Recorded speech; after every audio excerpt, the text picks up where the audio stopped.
Hello all, welcome. Today we will be covering whether federal prisoners may file successive habeas petitions when an intervening Supreme Court decision narrows the reach of a criminal statute. As part of this video, we will cover the audio recording of the case and also cover the decision by the court at the end. Marcus Jones was convicted of being a felon in possession of a firearm.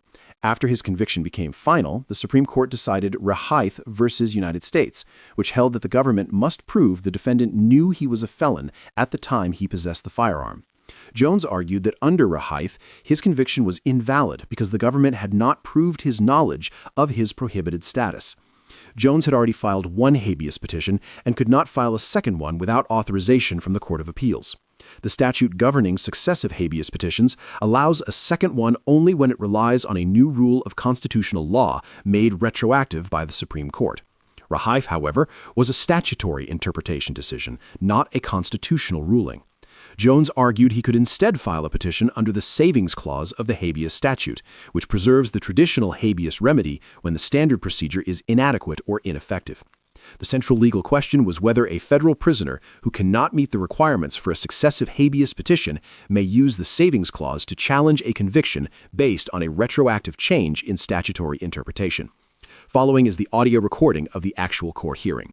We'll hear argument first this morning in Case 21-857, Jones versus Hendrix. Mr. Ortiz.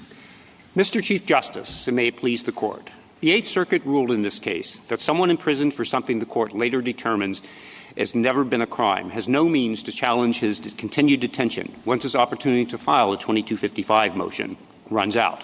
He must remain in prison despite having done nothing wrong.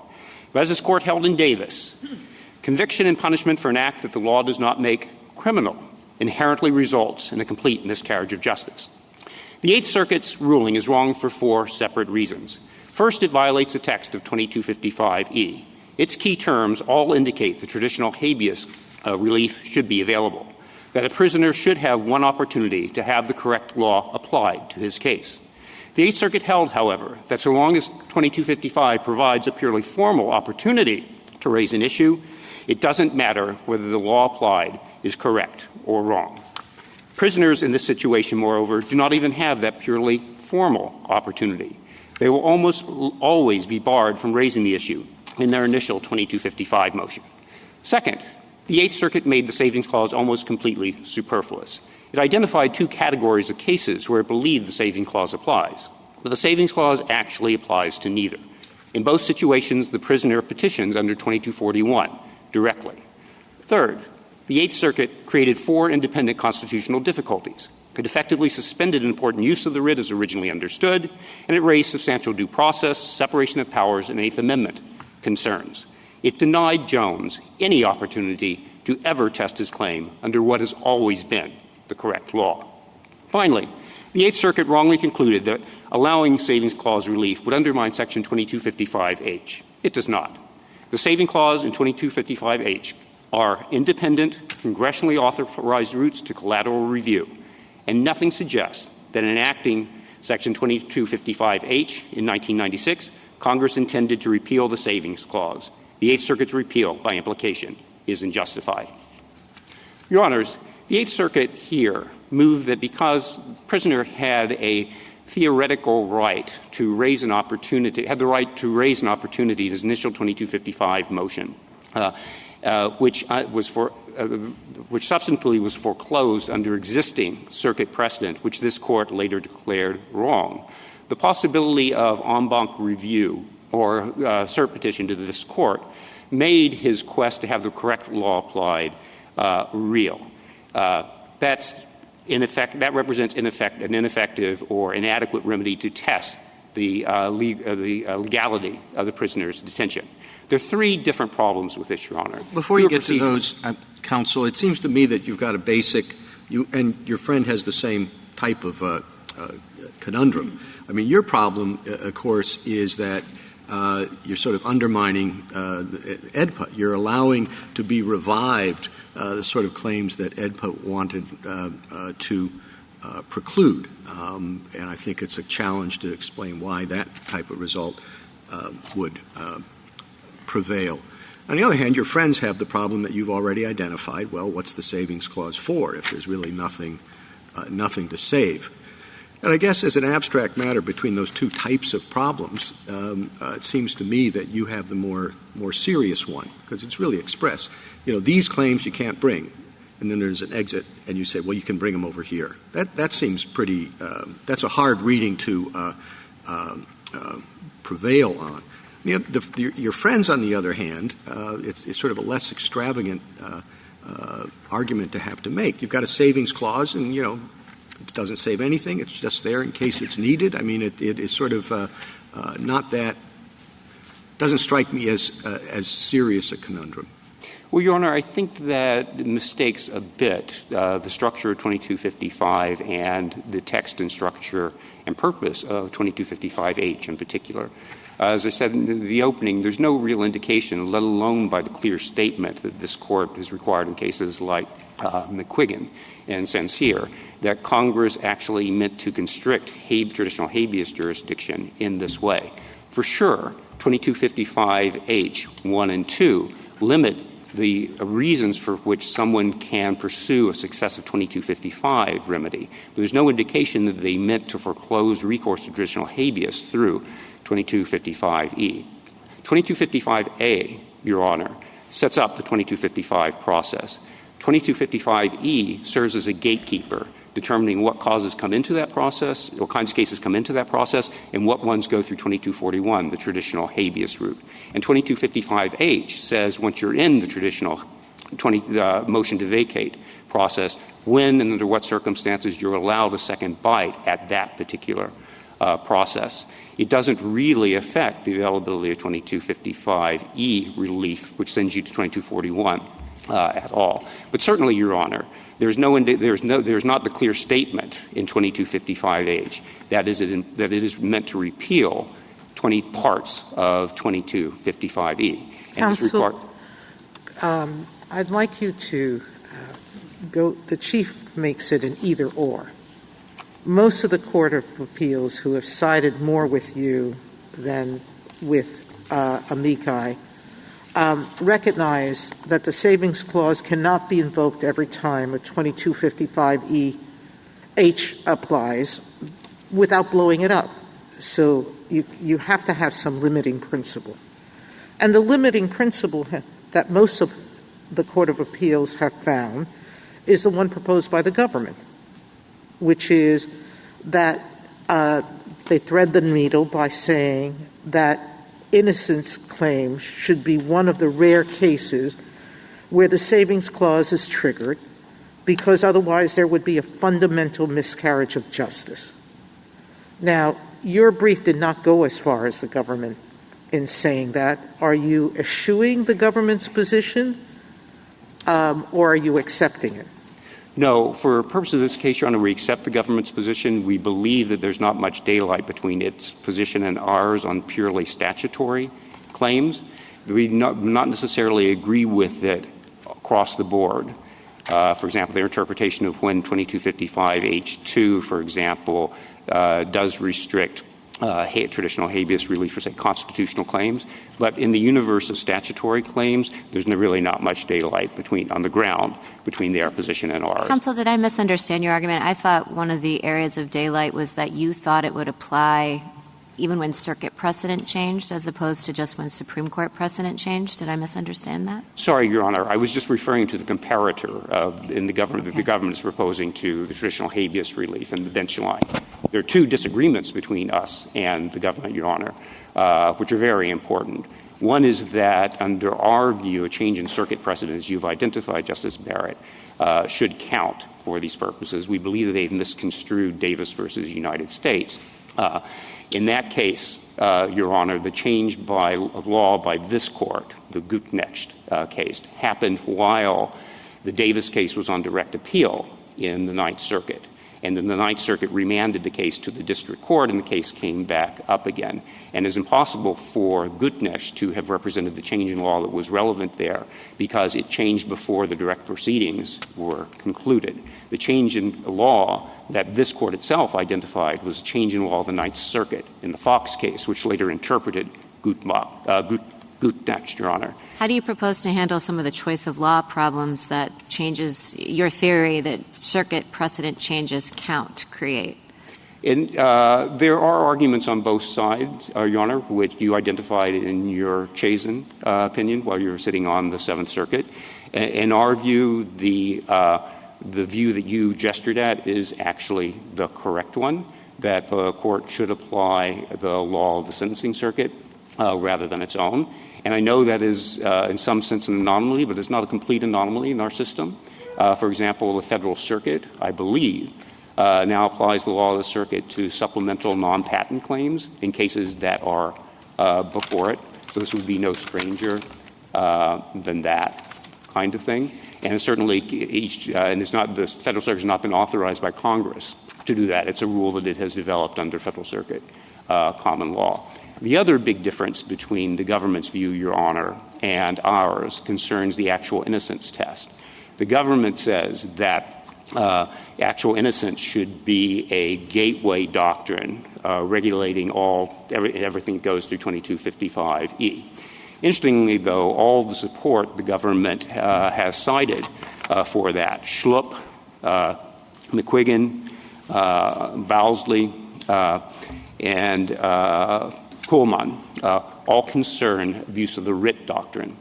And it's our contention that the actual innocence test is one way of getting over the abuse of the writ doctrine in a 2241 proceeding or 2255 proceeding when it is raised by the government.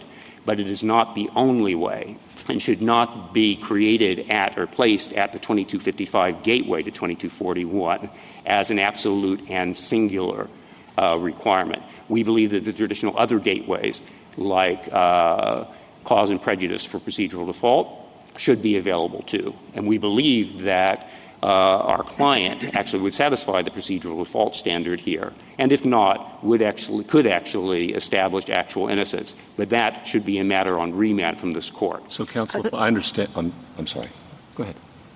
All right. If I understand it, I just want to make sure I've got the points of difference between you and the government.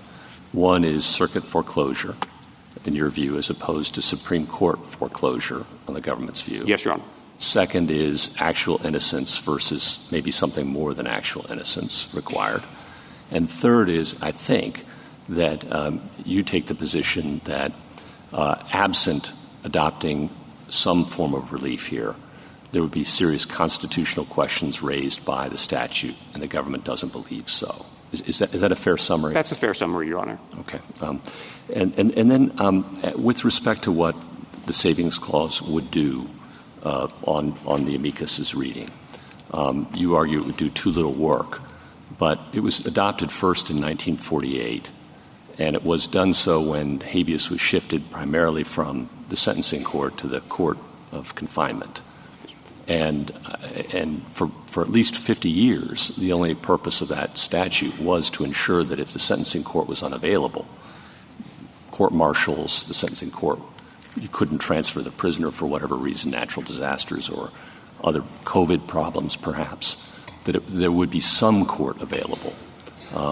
And so I guess I'm unclear why, after 50 years, we would expect the Savings Clause to do a great deal of new work.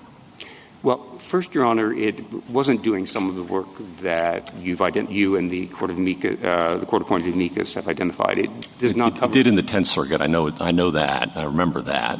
Well, Your Honor, this court itself, in the Ortiz case, very recently declared that court-martials pre-existed the Constitution, let alone an act of Congress. They were not established by an act of Congress. They were recognized by Congress. Right, the court-martial is evanescent. It disappears. There is no court to go back to. And so, at least in Tenth Circuit, and I believe in a lot of other courts, in those cases, the court of confinement was made available because there was no sentencing court to go back to. So that was one example. And natural disasters was another example. Are you aware of any others during the 50-year period between 1948, well, not 50 years, but almost 50 years, between 1948 and 1995? Well, if I may just for a moment push back a little bit on that. Of course. I'm sorry. But, of course, court-martial, traditional habeas relief was available for court-martials, but it was not made available through 2255E. No, of course, but that did make it, 2255E was cited as an authority to send those cases to the 2241 court. And usually not, Your Honor. Maybe in the Tenth Circuit it mistakenly was, but they're not authorized. Mistakenly? Well, they're not. Court-martial 2255 only authorizes people to pursue 2255A authorizes people to pursue motions to vacate under 2255 only when they're under sentence by a court established by an act of Congress. And court-martials are not established. So okay. 2255 so you're is saying that wasn't even available during the 50 years. Right. Okay, so what was it used for during those 50 years? Well, there are two cases we've been able to identify. One was where a case was transferred from the when there was a conviction from the Court of Appeals for the from the Court of the Panama Canal.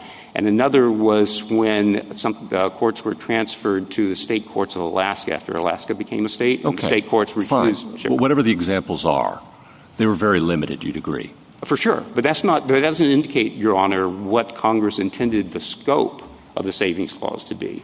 The Savings Clause, as this Court itself described in Hammond and a decade and a half later in Presley, was meant to serve as a kind of constitutional backstop so there would never be any constitutional doubt about the adequacy of 2255. And so as Congress originally intended in 1948, that as the contours of Section 2255 changed, it would never be placed under constitutional pressure because 2255 would always allow this out. All right, so that takes us back to the constitutional disagreement you have with the government, though, right? About whether only over the constitutional doubt is required for constitutional purposes that you're advocating.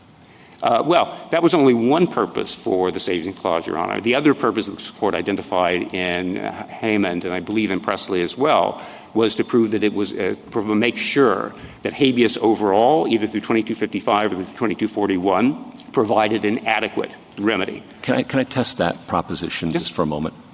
So you speak of it, the necessity for an adequate and effective alternative, and you suggest if there's circuit foreclosure, then it isn't an adequate or effective alternative.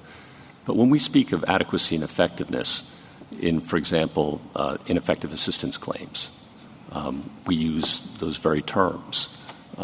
And we often find, and these are often habeas cases, that counsel was effective even if he lost. So why should a victory be equivalent to effectiveness? Well, I'm sorry, Your Honor. I must have misexplained or inadequately explained things in our briefing. We do not claim that an adequate remedy guarantees a prisoner's victory. We believe that it guarantees that the correct law be applied to his case at least once. And that has not been the case here. Okay, thank you. And that's not been possible. Counsel, you do mention, in response to Justice Gorsuch, you talk about the couple of cases. But in your reply brief, you said that you had reviewed all 353 Saving Clause cases prior to AEDPA, and you only found the two. Could you please tell me what the others involved? Sorry, we looked for cases, Your Honor, that we did a search for ones that used the term. So we could try to catch anything where the term came up. Right. And then we went through all those cases and we looked for ones where it was actually used. And we found all these. Which term were you using? Were you using this 2255E, the Savings Clause? Yes, we were using the search that is described in that footnote. So okay. there were 253 or whatever it was examples of where it was sort of invoked. Right. But there were only two where it appeared that it was actually used. I see. So the others it wasn't used. Right. Okay. That's what. Now, but in this case, Your Honor, people in Mr. Jones's position don't even get the formal opportunity often to raise their claim in the initial habeas proceeding, even in the hope that later on they might be able to petition the court, which has foreclosed them on the substance. Thank you, change counsel. I'm sorry, you finished your sentence? It changes view en banc. Sorry. Thank you. Justice Thomas? Justice Alito? Is it odd that 2255H2 mentions only new rules of constitutional law rather than new interpretations of the statute?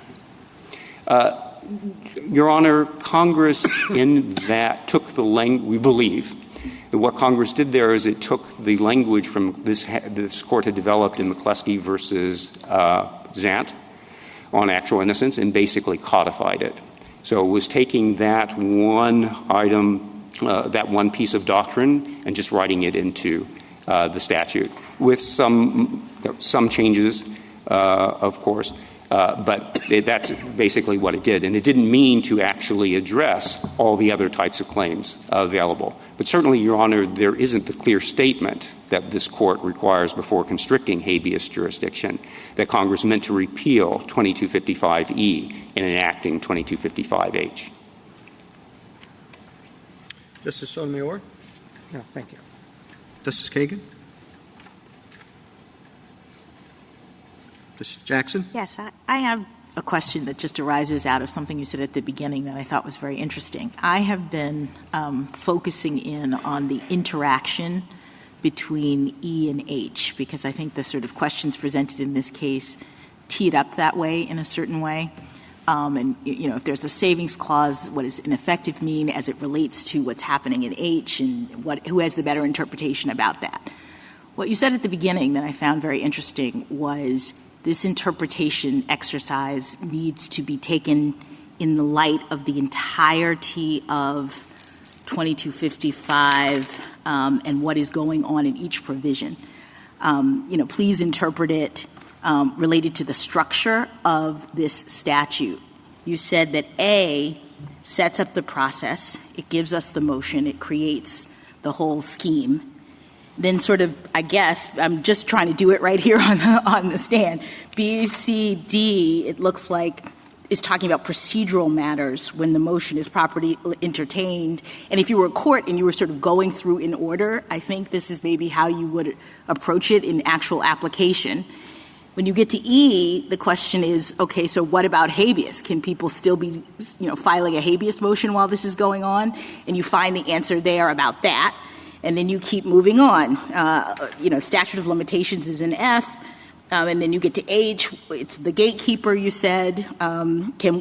Is this a successive motion the court is asking at this point? And if so, can I proceed?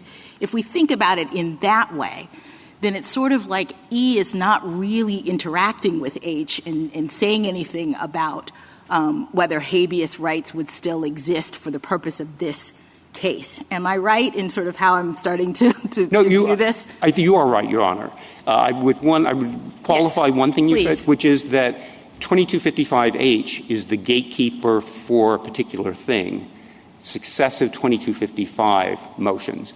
2255E, on the other hand, is a different type of gatekeeper. In some ways, it's the most important provision in 2255 because it determines whether you get into 2255 at all or you start over at 2241, or you maybe, what we've been talking about is you come in through the 2255E gateway.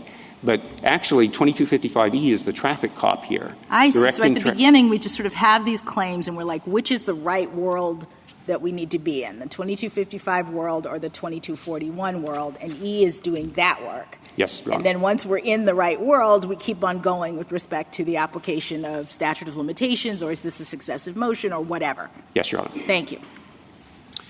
Thank you, counsel. Mr. Fagan? Thank you, Mr. Chief Justice, and may it please the Court.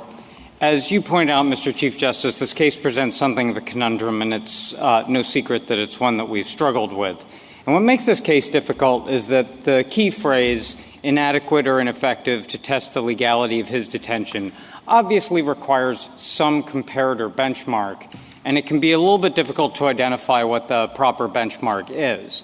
And for a long time, we in the lower courts were operating under the assumption that the choices were between kind of indeterminate notions of fairness, which is, I still think, what petitioner's offering, and kind of an unhelpful self-comparison where what you see is what you get with 2255, which is, I think, what the Court of Appeals did and what amicus is defending.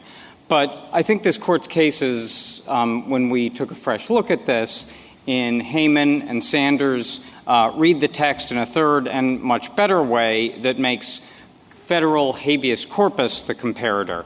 The saving clause quite literally saves those lingering applications of habeas corpus that Congress has never withdrawn and that Section 25's motions remedy doesn't itself cover. And one of those is statutory claims of actual innocence by a prisoner who can rely on an intervening decision of this court.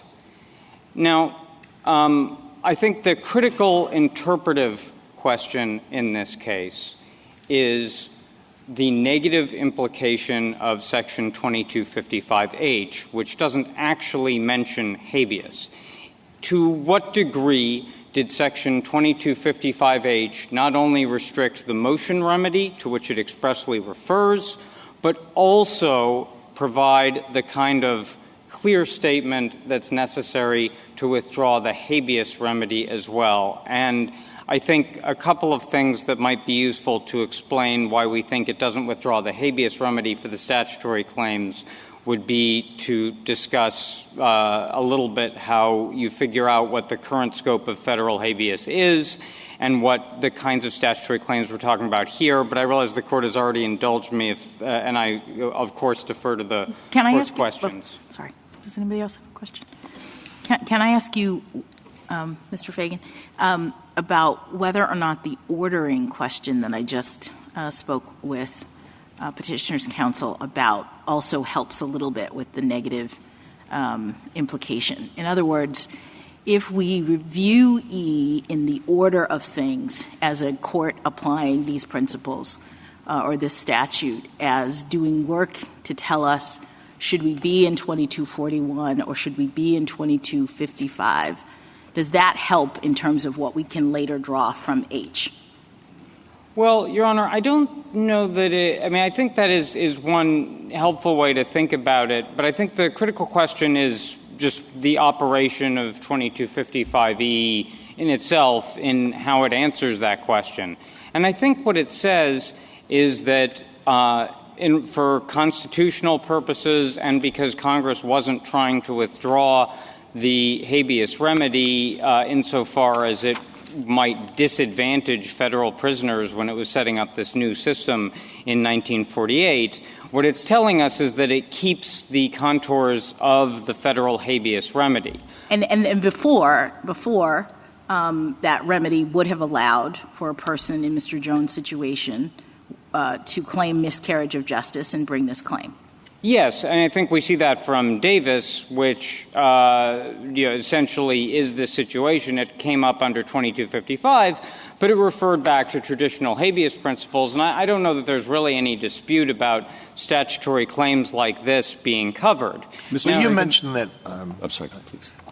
You mentioned that one of the situations in which your interpretation would apply is where this Court has reinterpreted the meaning of a substantive criminal provision.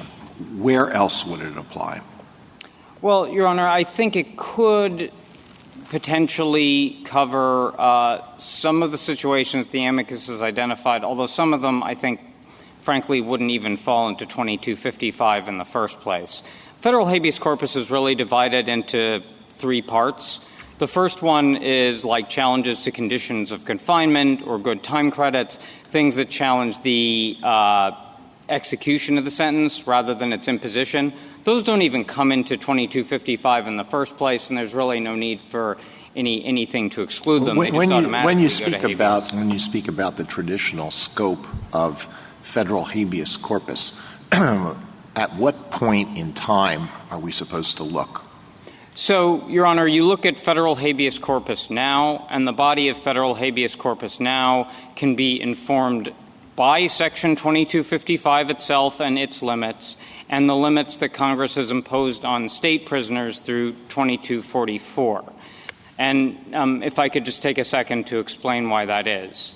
I think there are certain circumstances in which we can draw negative implications from 2255, particularly when they're reinforced by 2244, which the explicit limitations on constitutional and factual claims in 2255H definitely are, because they are mirrored in 2244B.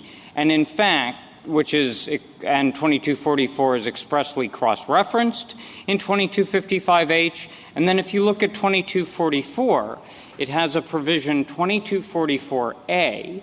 2244A literally only applies to a second or further habeas petition that a federal prisoner might file. So it doesn't literally apply to a 2255 motion followed by a habeas petition.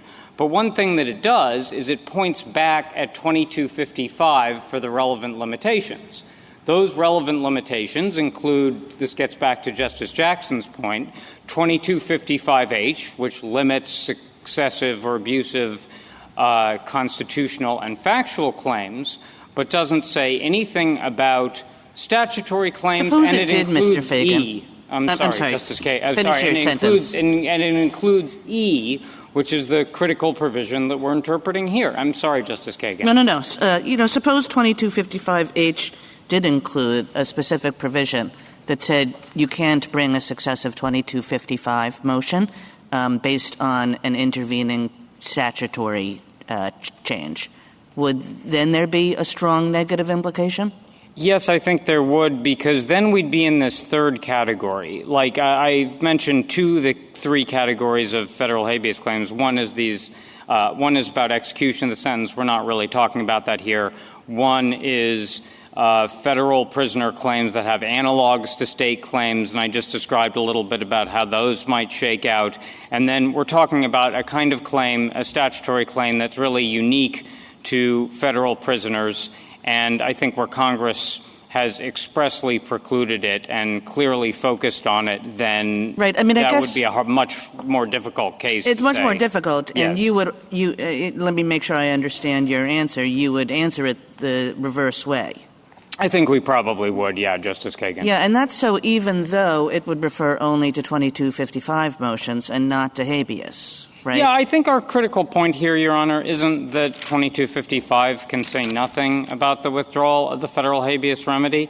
It's just that, as this Court has stated in multiple recent cases like McQuiggan and Holland, it requires something of a clear statement or a bright light indicator to withdraw the federal habeas remedy. And I think you have that for the stuff that Congress clearly focused on, but we don't have that for the kinds of claims, the kinds of statutory claims that we're talking about here. Those are actually quite different from what Congress might have been thinking about, even in 2255F3, for example, which imposes a statute of limitations that doesn't include the word constitutional like 2244's does, where you can often have a claim based on a statutory right that is framed in constitutional terms. The kinds of Rehaif claims we see on first 2255s aren't these kinds of statutory claims, which essentially are claims of actual innocence in merits form.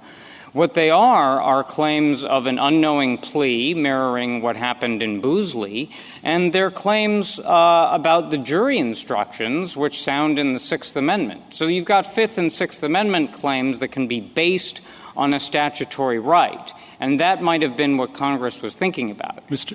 Fagan, what are we supposed to make of the fact that the government's position before 1998 appeared to be that of the petitioners, that either circuit foreclosure test was sufficient to invoke the Savings Clause, or that there were constitutional problems with interpreting the Savings Clause otherwise?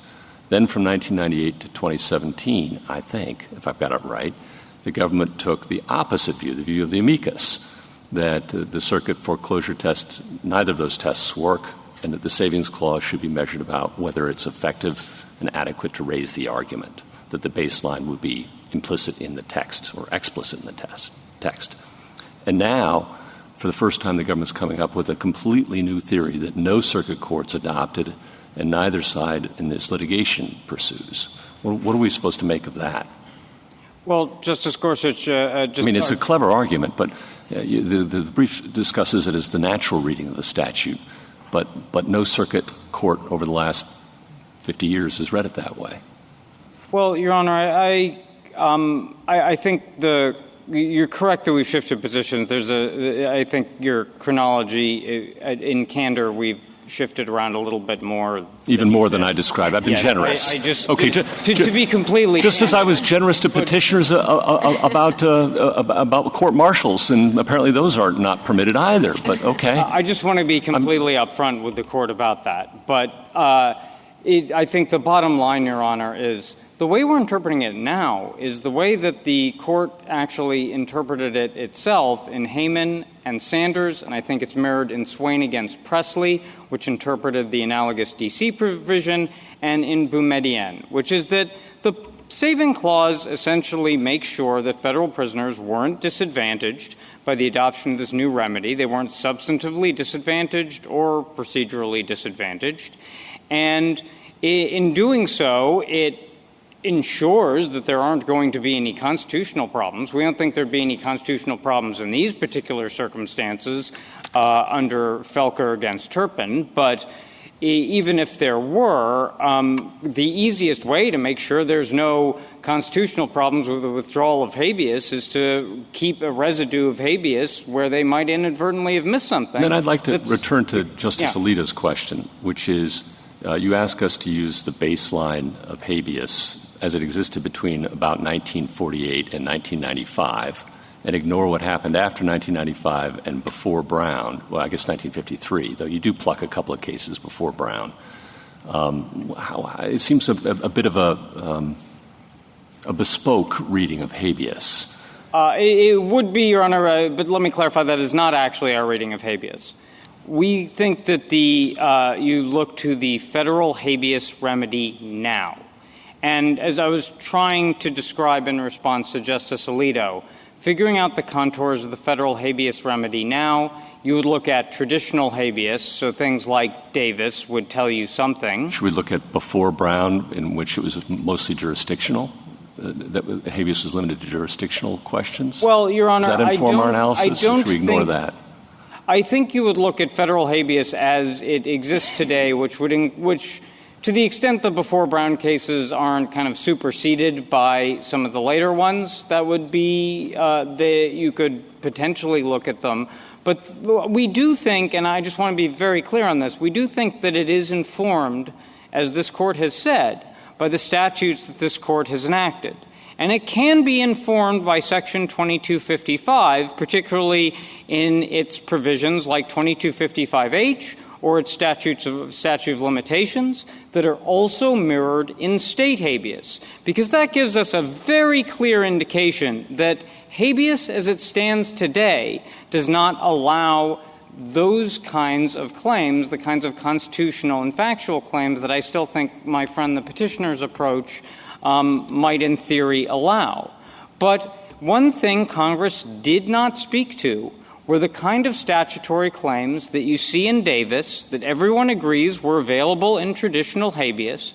We don't have that kind of clear statement. And the kinds of claims we're talking about here are claims that someone is in prison potentially for the rest of his life for conduct that Congress itself, according to this Court, never wanted to make criminal in the first place. Do you have any concern about the complexity of the rule that you are advocating? If it were limited strictly to a situation like Rehaif, fine, everybody could understand that.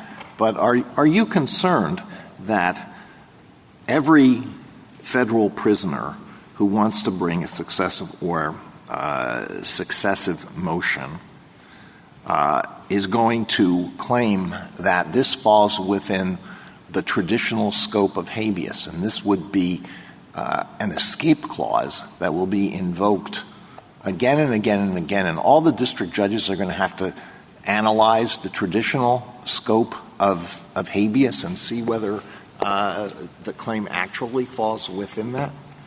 No, Your Honor. We're not worried about that for two reasons.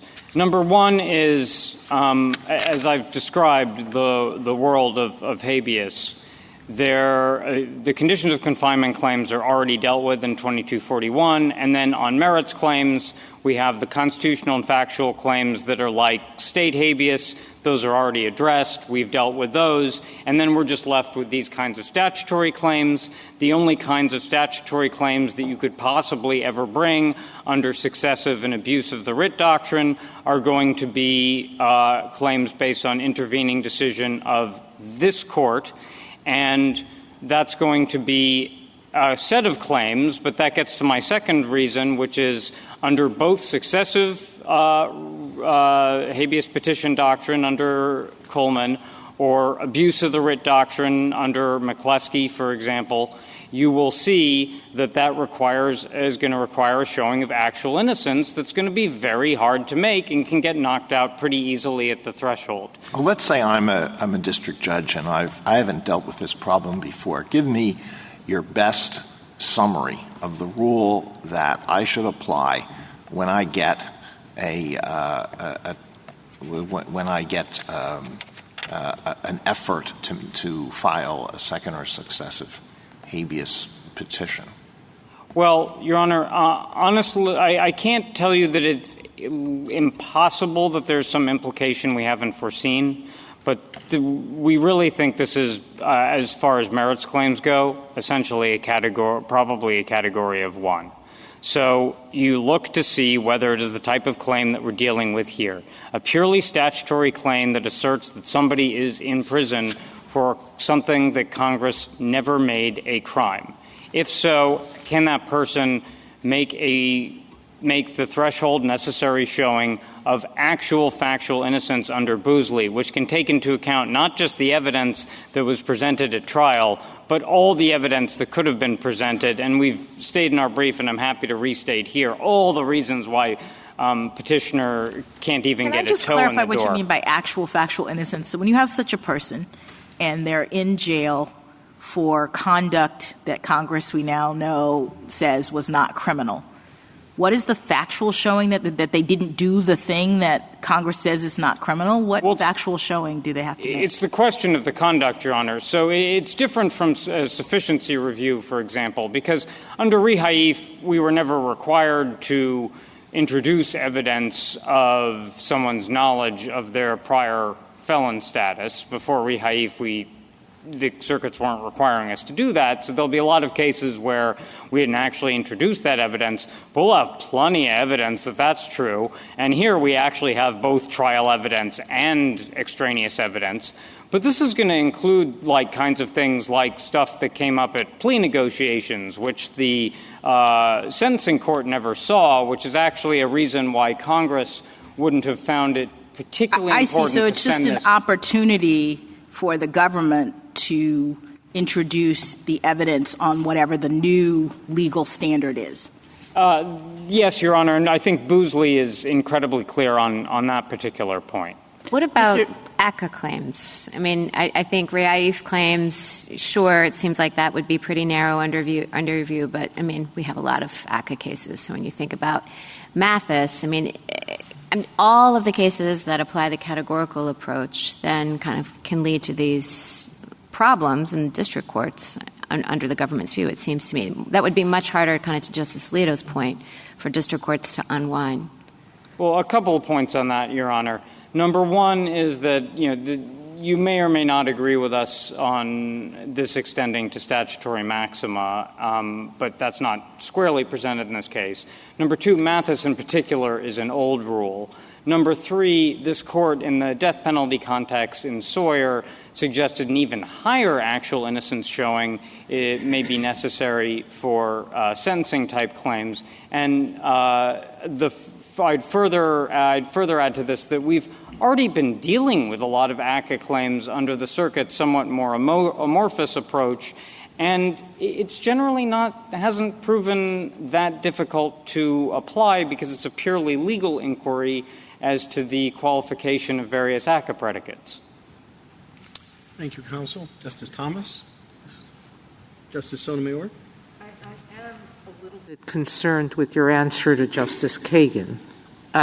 You seem to suggest that a congressional clear statement rule could include something very plain statement rule, could include something indirect, like 2255 H says you can't have a successive petition on this issue, that would eliminate 2241 and that wouldn't create a constitutional problem. And by that I mean is someone who's completely innocent of the charge, given your wide definition of innocence, okay, there is no way to look at what they did as fitting the statutory terms that have now been described by this court. There's no inference that could be drawn from the evidence that they did it. They're completely innocent. You're suggesting that wouldn't create a Fifth and Eighth Amendment problem? Well, first of all, Your Honor, I wouldn't say that that's a wide definition of innocence. But the other thing I would say I'm using the words of my colleague, Justice Gorsuch. I'm spotting you that. So I spot it for you and accept that, all right? But totally innocent under any definition you use. Well, Your Honor, I don't think there's a problem with that here, because what we're talking about is whether Congress is required to give a further shot at collateral review in these circumstances. I think Felker against Turpin is quite clear that when it looked at the parallel limitations in 2244B, that Congress is free to statutorily alter the abuse of the writ, and I think by analogy the successive writ doctrines to preclude relief in these circumstances. I mean, these cases do have to reach conclusion at some point. And if Congress decides, and it's evident that it has decided, that, look, you're just not going to be able to bring these kinds of claims anymore, then I think Congress's judgment is within its constitutional authority. Our point here is that Congress just hasn't made that judgment, and in fact, it's got this saving clause specifically just to make sure that whatever the federal habeas remedy would allow is still there, and that's the kind of claim that we're talking about here today. Extraordinary. Okay. Justice Kagan? So just going on this question of what to draw from 2255H, one of amicus's points is that your argument creates a kind of weird situation where the statutory claims, because they're in habeas, face fewer procedural obstacles than the constitutional and factual claims under 2255. And there's a difference between you on the exact scope of the differences, but I think it's at least true that in habeas you don't have the certificate of appealability and you don't have that pre-filing certification. And so the question becomes, why would we think that Congress created a world where the statutory claims are actually easier to bring or face fewer procedural obstacles than the constitutional and factual claims? Well, Your Honor, I'm not quite sure it's correct to think that there are fewer obstacles. But if we're asking what Congress thought, I would first emphasize we're just proceeding from the text here. And this Court's precedents. The question in the text, I think, is what the negative implication of 2255 is, and that's the kind of critical issue. So, Your Honor, let me pose a couple of different answers to your question, because, obviously I can't tell you exactly what Congress might have been thinking. One thing it might have been thinking, as Justice Barrett pointed out in her separate writing in Chazen, is perhaps it overlooked this, which is fairly realistic because this language was drafted before Bailey against United States, which was kind of a watershed of a statutory interpretation case that applied to a large number of criminal convictions. It wasn't until a couple of years later in Boosley that it was clear how a case like that would shake out retroactively. And even then, Congress was probably thinking about Fifth and Sixth Amendment claims, not pure statutory claims. But if Congress was thinking about this, I think it might have been thinking a few different things. Number one is, first of all, actually these kinds of claims are disadvantaged to some degree because what 2255H does is just removes all the successive and abuse of the writ doctrine problems. So you don't actually have to make a showing of actual innocence just as a gateway under 2255H. And then you've got the point that I was discussing with Justice Jackson, which is that these kinds of claims aren't really the kinds of claims where you care very much whether they go to the sentencing court or not, because as this court made clear in Boozley and House and Schlupp, they involve a lot of extra record evidence that, under Rule 11, for example, with plea negotiations, the sentencing court's never seen.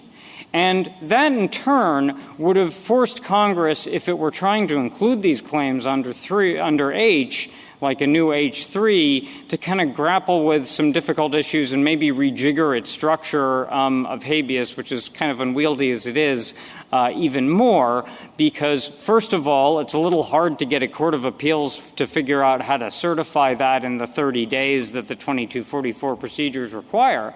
And then when we're talking about the certificate of appealability problem, if we're talking about a first 2255, every Rehaif claimant is going to pair a statutory claim with a Fifth Amendment claim or a Sixth Amendment claim.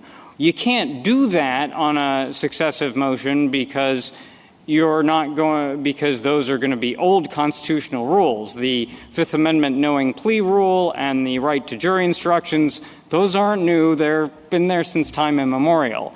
So they're just bringing a raw statutory claim. You'd have to make some kind of adjustment to the certificate of appealability. And I think Congress probably wasn't troubled by this because for the same reason it might have overlooked it. It just didn't think that this was going to be a huge class of claims. It may have been wrong about that. The class may have been larger than it thought. But I don't think it was being unreasonable, particularly because I think everyone's in agreement that if Hannibal Lecter's too dangerous to move, he can avoid 2255 as well. Thank you, counsel. Justice Jackson. Thank you, counsel. Thank you. Ms. Ratner. Mr. Chief Justice, and may it please the Court, the simplest reading of the saving clause is the best one. The 2255 remedy is adequate and effective to test a claim when the sentencing court can fairly adjudicate that claim.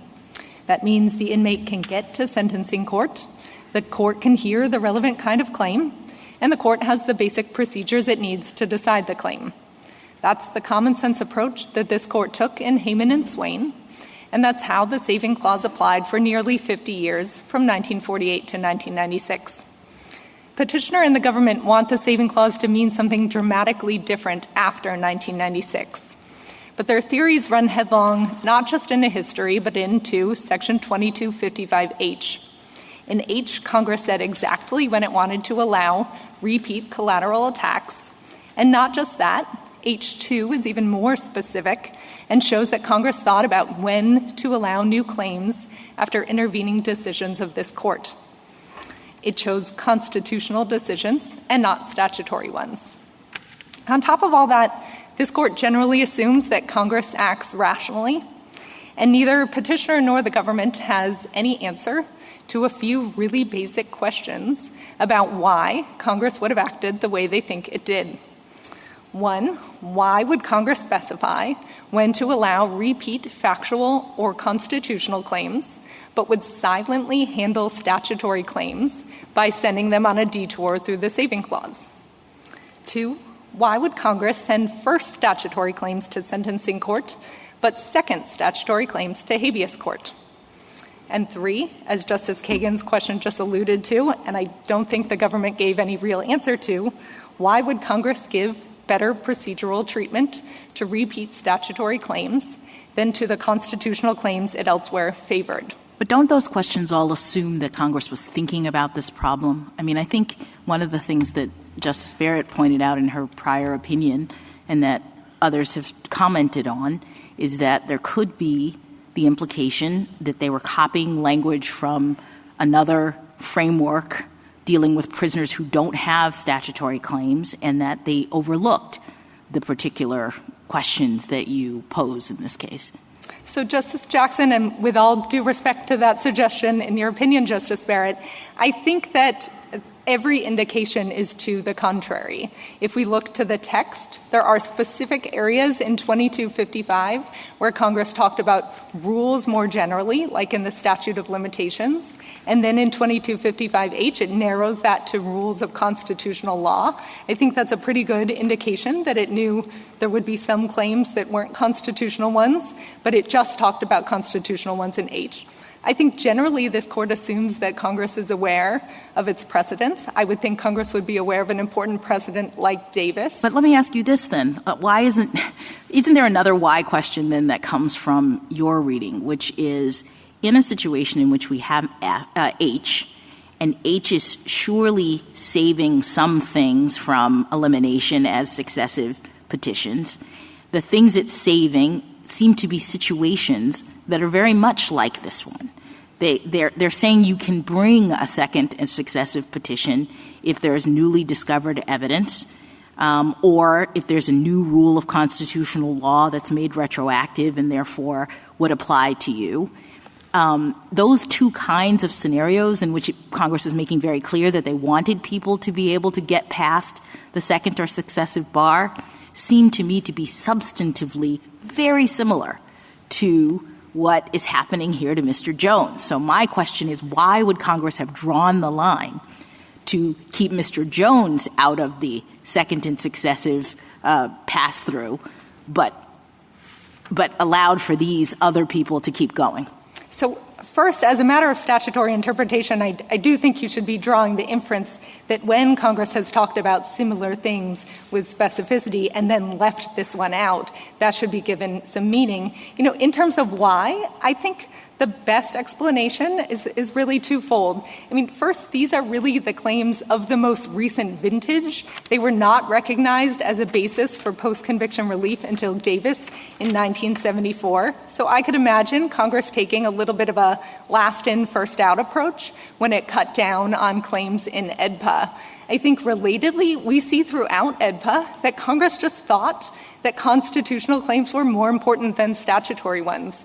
We see that in certificates of appealability. It allows for appeals of constitutional claims, but not statutory ones. Why wouldn't Congress have just said, and these statutory claims are precluded? Congress did not say that. It knows that it has a savings clause. It knows that the statutory claims under the savings clause are going into the habeas court.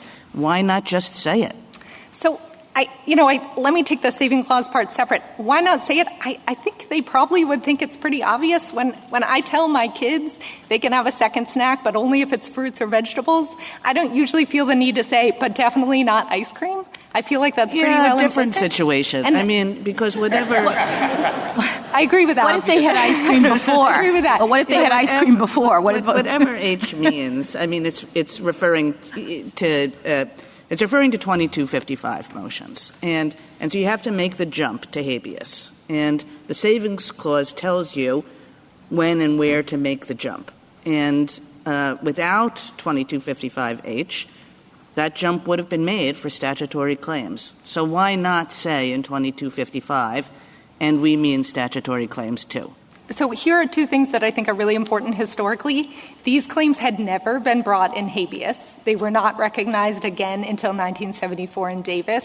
And so they had only been brought in 2255 motions. And so I think that maybe there wasn't the natural thought then, they're just going to get sort of circumvented around, sent on a detour into this habeas area where they had never been. I think that's part of it. I do think the other part is how the saving clause itself had applied historically. I think Congress would have been very surprised to learn that after 1996, courts would take the saving clause, which had been a true backstop in circumstances like a dissolving sentencing court. In Hayman, the government gave examples that it was probably there in case there was war cutting off certain courts, or in case there was an execution where someone couldn't get to a sentencing court fast enough. It was a true backstop, and that was the landscape that Congress was operating against. I guess what the government would say, and I think is the most compelling argument, is that the savings clause specifically contemplates that a district court would have denied relief in an initial 2255 petition. And so the question is, having accepted that, what are the situations in which it would believe 2241 would come into play? And that is when traditional habeas relief would have been granted. Putting aside the petitioner's belief that it's the same as cause and effect, because I don't think so. I think miscarriage of justice stood on its own. I look at the words of the statute and see that it explicitly does not preclude traditional 2241 relief that includes cases that are defined as miscarriage of justice. I don't know that I need to find a reason why Congress didn't include statutory claims. It didn't. And so I look at what the words of the two sections are, and I say traditional habeas relief applies. If there's a miscarriage of justice here, the government says there's not. It's agreeing with you on the outcome of this case. And that's it. So why isn't that enough? Why do I have to care about whether or not why Congress didn't do it? It just didn't do it. Well, Justice Sotomayor, I think the question then is just circling back to what negative implications are we reading from 2255H? No, I'm reading the positive implications. 2241 does not preclude and has always included miscarriage of justice cases. Whether that's something that's come up in Davis or Bailey or after Congress wrote the words or didn't write the words, it just didn't preclude that explicitly. So maybe this is a helpful way to frame this. The rules for second or successive 2255 motions used to be evaluated by, is this a miscarriage of justice or would this violate the ends of justice exception? And what 2255H did was cut back on that by essentially codifying what Congress thought counted as sufficient miscarriages of justice. And so I do but think that that it didn't say that. It gave two examples and didn't preclude all the others that fell under traditional habeas. And so then the question is, should the court read 2255's limits as just all being self-defeating to the extent that something would have been available previously? But you're reading previously? it right now in a way that gives no meaning to it at all, because I don't think you say it applies to cases that wouldn't be 2255 situations. I want to make sure I understand your question. I think maybe you're saying a circumstance in which the saving clause would apply for a second filing. If yes, that's exactly. What you mean. I think the circumstances would be just the same as when it would apply for a first filing. Well, but the for problem is that those circumstances today would mean you wouldn't be in 2255 at all. You'd be in 2244. So let me give an example that maybe will make clear. 2241. There could be someone who filed a first 2255 motion, and then they are authorized under 2255H to file a second. But now it is difficult or impossible to get to a sentencing court for whatever reason. The saving clause would apply in that context just as it would apply initially. And again, that's the way that it applied historically. There's a much more concerning type of superfluity on the other side, which is that the saving clause really didn't do anything for 50 years except to lie in wait, to spring into action and nullify a future congressional amendment. And that's really what the vision of the saving clause under both petitioner and the government's theory here is. I mean, I fully take the point. Thank you, counsel. Can I ask, does the rule of lenity have any role to play here? I mean, it seems like we're asking a lot of questions about what it is that the government or Congress wanted in this particular situation. And what I don't know is why our confusion about that should be interpreted in such a way as to weigh against the criminal defendant who'd be sitting in jail for conduct that Congress says is not a crime. So if we don't know, like this situation, exactly what Congress is doing, why wouldn't we set up the interpretive scheme to say, as many courts have, as you pointed out, we're going to read this to allow this person to bring another habeas petition, and if Congress thinks that's wrong, they can change it, clearly.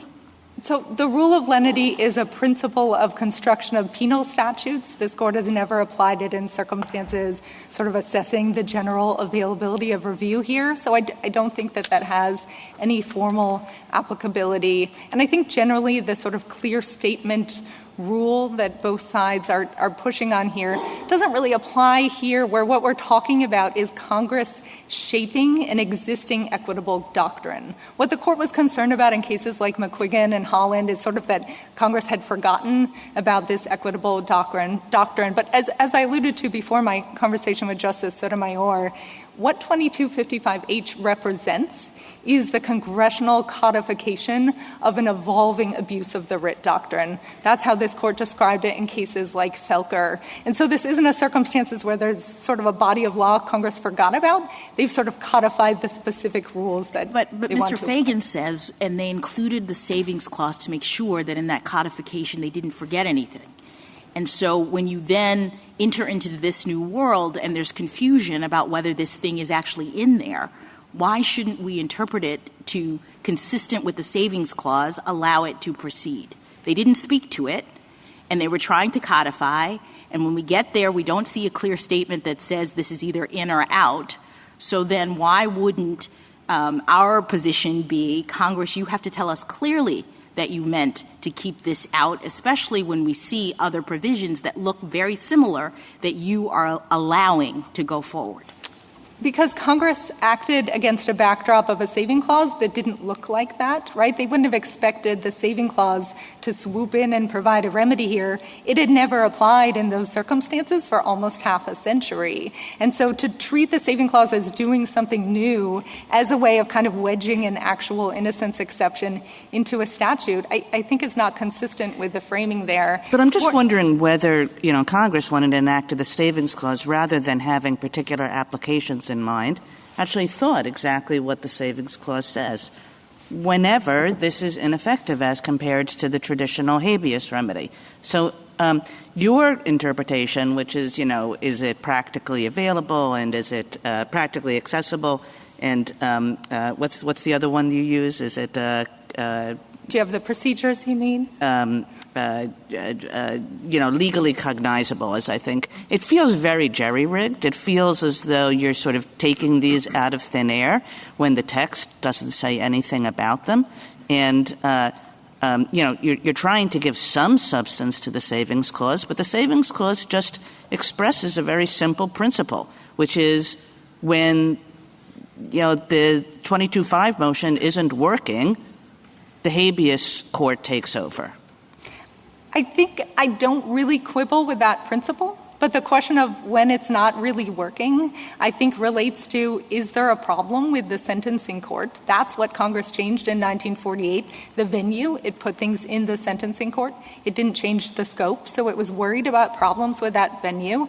And I think the idea that what it actually does is counteract any limitations that a future Congress would put on 2255 is not really a sensible way to read that. I mean, I think if we thought of the statute of limitations, for example, as a different provision in 2255, there's a 1-year statute of limitations. There's no statute of limitations for federal habeas. It would be quite surprising to Congress, I think, to learn that when it put that 1-year statute of limitations, that was really just a venue-shifting provision. If you file within a 1 year, you stay in 2255, but after a year, you're going to get circled around to habeas instead because now 2255 is inadequate or ineffective. And if that's true for a statute of limitations principle, I think the same should be true for H, which is really just a statutory res judicata principle. I do understand the general concern by the court here about harshness. This court looked at 2255H and said Dodd is harsh. In Dodd, it looked at 2255H and said AEDPA and 2255H are harsh, but they are not absurd, and so it had to apply them as is. And I think it's important to recall that there is a backstop here, and it's executive clemency. I know that the government says, look, it's too easy to cry clemency in every case, but this is a very unusual set of cases that the government handled exclusively by executive clemency until 1974. And after AEDPA in 1996, the first thing the government told courts was, if courts step back, we're ready to step up again. This has been our prerogative for most of the nation's history. And I do think that should give the court some comfort here, even if it wouldn't make the same judgment calls that Congress made in 2255. Can I just ask one more thing? You said 2255, you sort of agreed with Justice Kagan's premise that maybe the Savings Clause is generally about when is 2255 not working. And you suggested a couple of situations in which that wouldn't be, when it wouldn't work because the court is not there or because the nature of the relief is such that you couldn't get it or some sort of technical situations like that. What I'm still not so clear on is why 2555 could not be working if, because of one of its provisions, it's, unconstitutional or it doesn't allow you or doesn't allow for actually innocent people to have one clear shot at relief.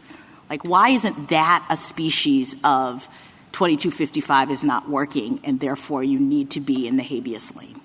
So let me, for just a moment, put aside the constitutional point. I think there's really no argument that we're even in a realm of unconstitutionality here and just focus on the rest.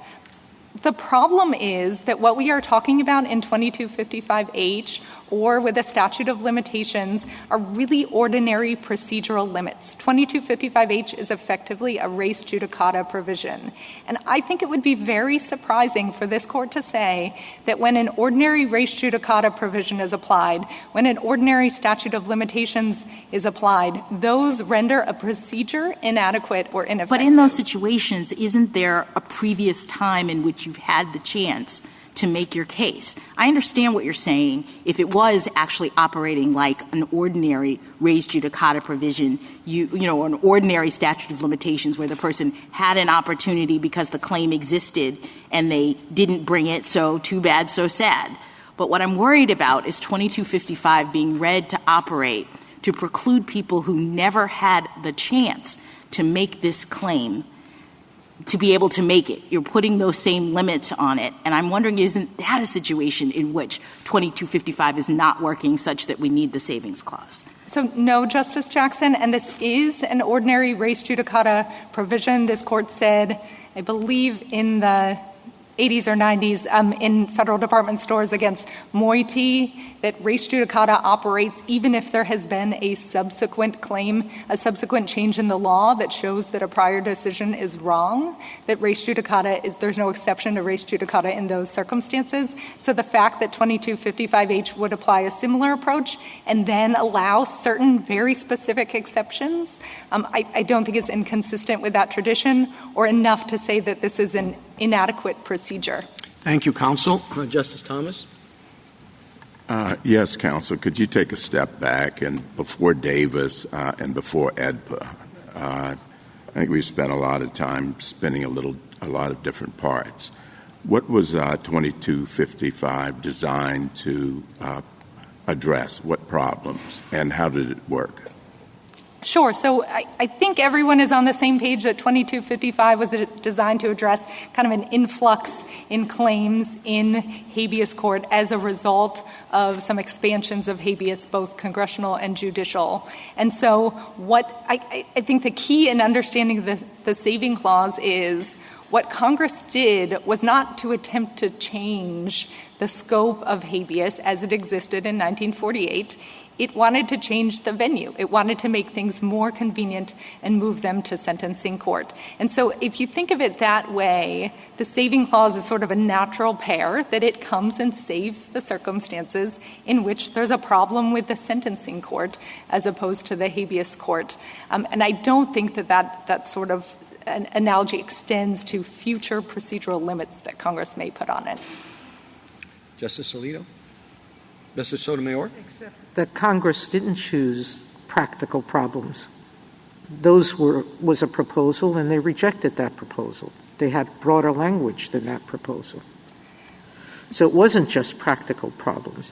I thought we have said that in 1948, Congress was thinking about the venue issue, but that it wanted to preserve all traditional habeas remedies. It wasn't looking to limit them at that time. So let me just take the two parts of that question.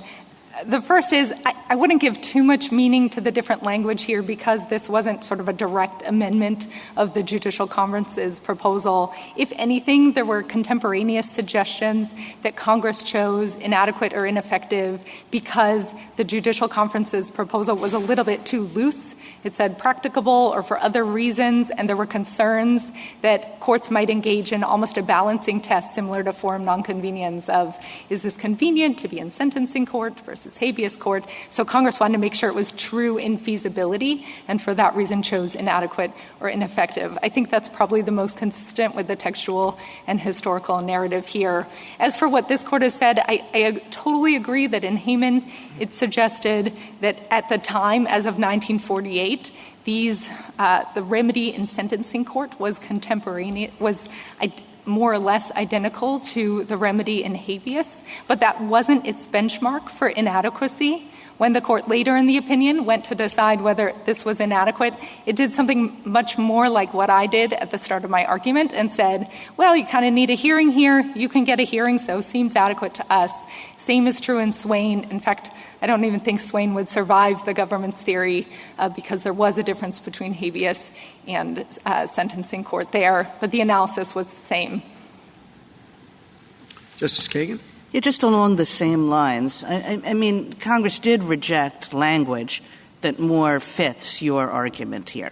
And you're saying, well, we're taking this general language, which basically says, if it's not working here, go there. We're taking this general language and we're saying, and you're saying, that is true when it's not practically accessible. That is true when it's not legally cognizable in the 2255 forum. Why not also when it's jurisdictionally barred in the 2255 forum? I mean, how is that any less? It's not working over here, so you should go over there and get the traditional benefit of the habeas court. Yeah, so I think that it's jurisdictionally barred just sort of overlooks what the full question here is, which is a remedy that offers you a prior full and fair opportunity, but now bars you because of an ordinary application of res judicata, is that remedy inadequate or ineffective? And I really do think courts around the country would be quite surprised to hear that whenever they apply Wright and Miller on res judicata, that they are becoming inadequate and ineffective. And that's why there is a basic difference between procedural limits in 2255, which can't be the source of inadequacy without just nullifying everything that Congress has done, and the more fundamental question of, can you get to this court? Can this court hear these types of claims? Justice Gorsuch? Justice Kavanaugh? Justice Barrett? Just one final thing. I think the confusion that I'm having is that there appears to be common ground between you and the other side that what Congress was trying to do was not change the scope of habeas. And there also seems to be common ground, I think, that if you apply these procedural limits, you are changing the scope of habeas because you're cutting off claims that you could have previously brought. So that brings me to the question of, don't we need a clear statement from Congress that given its original intentions and the effect of the application of what you say is just an ordinary procedural rule, don't we need a clear statement that that's what they intended? And why not? So, Justice Jackson, with respect to your first point, I think there is common ground that in 1948, Congress wanted these to be effectively the same. I guess we differ in that I don't believe that Congress in 1948 handcuffed a future Congress from preventing any limits on 2255 without going back and revising an essentially defunct habeas remedy at that point. Although I should flag, if the court is considering going down that path, it is going to have to grapple with the provision 2244A that the government mentioned. And in fact, it did in AEDPA revise the availability of second or successive habeas applications. But, putting that to the side and asking answering your more general question, there is a clear statement here in 2255H. It could not be clearer that Congress set forth precisely the circumstances in which it wanted to allow a second claim, and ordinarily this court would draw a clear negative implication, as I think the government does for the conditions of H1 and H2, but just not for H overall. I think beyond that, there's no kind of overarching clear statement rule that would apply here, and certainly if the provision was clear enough in Dodd, I think it's clear enough here as well. Thank you, counsel. Mr. Ortiz, rebuttal. Your Honors, I have just three basic quick points. The first is that it's one of the reasons for a savings clause of this type is that Congress doesn't have to actually think of everything. If, for example, Congress in 1996 had added H1 but not H2, I doubt that anyone would believe that it categorically excluded review of all new constitutional claims of innocence. Also, discrepancies between traditional habeas procedure and standards under those of 2255 are a feature, not a bug, of a savings clause like this. And Congress can always change things subject to constitutional constraints.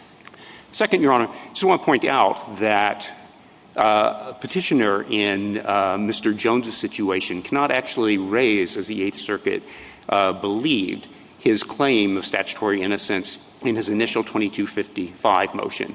If he had raised it on direct appeal, as Mr. Jones had, it would be foreclosed by the law of the case doctrine. If he had not raised it in his initial 2255 motion, it would be barred by procedural default. So there's no way really to get the claim in to district court in the first place. But if somehow he had actually gotten into district court in the first place, it would be barred by 2253C2, which allows the Court of Appeals to certify only constitutional questions, not statutory questions. So the hope of actually asking for an en banc to overturn the foreclosing circuit precedent is pretty hopeless, as is the hope for a cert grant. Also, finally, Your Honors, I'd like to point out that there's no real prospect of opening up the floodgates here. This is a very narrow, under anyone's standards, is a very narrow category of cases, but also a fundamentally very important one. Thank you. Thank you, counsel. Ms. Ratner, this court appointed you to brief and argue this case as an amicus curiae in support of the judgment below. You have ably discharged that responsibility, for which we are grateful. The case is submitted. That concludes the audio recording of the court proceedings. The Supreme Court affirmed the Eighth Circuit in a 6-3 decision. Justice Thomas delivered the opinion of the court, joined by Chief Justice Roberts and Justices Alito, Gorsuch, Kavanaugh, and Barrett.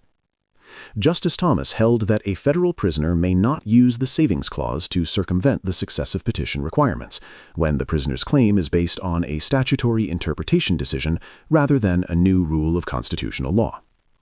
The limitations on successive petitions represent a deliberate congressional choice to restrict the circumstances under which prisoners may relitigate their convictions. The Savings Clause was not designed to provide an alternative pathway around these restrictions. A prisoner whose claim relies on a non-constitutional, non-retroactive decision cannot file a successive petition, and the Savings Clause does not convert that limitation into a different form of relief. Justice Jackson filed a dissenting opinion, joined by Justices Sotomayor and Kagan. She argued that the majority's interpretation leaves federal prisoners with no judicial forum to challenge convictions that are plainly unlawful under current law, creating an intolerable gap in the habeas framework. This concludes this presentation. If you have thoughts on this case and judgment, do comment below the video. Also, to receive notifications of future cases, be sure to subscribe to the channel. Please share the channel link with your friends and peers that you think may be interested in or benefit from it. Thank you.